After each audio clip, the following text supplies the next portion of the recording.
आम्ही बऱ्याचशा गोष्टी प्राप्त करून घेण्याच्या पाठीमागे लागतो किंवा त्या प्राप्त करण्यासाठी बरेचसे कष्ट करतो किंवा प्रयत्न करतो आणि ते चांगली गोष्ट आहे. परंतु आम्हाला देवाकडून ही माहिती होणं गरजेचं आहे किंवा देवाकडून ही समजून घेणं गरजेचं आहे की ही देवाची इच्छा आहे का. कारण जर देवाची इच्छा असेल तर निश्चितच आमच्या जीवनामध्ये त्या गोष्टी घडून येतील.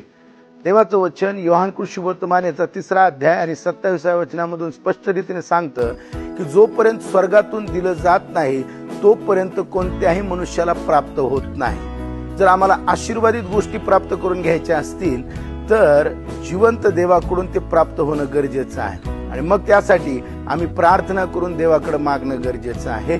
म्हणजे चांगल्या गोष्टी आमच्या जीवनामध्ये प्राप्त होतील. आज जर आम्हाला काही प्राप्त करण्यासाठी आम्ही प्रयत्न करत असू तर देवाकडे मागूया, म्हणजे स्वर्गातून आम्हाला मिळाल्यानंतर तो आशीर्वाद आमच्या जीवनामध्ये येणार आहे. देवबाप मला आणि तुम्हाला आशीर्वाद देव. आमेन.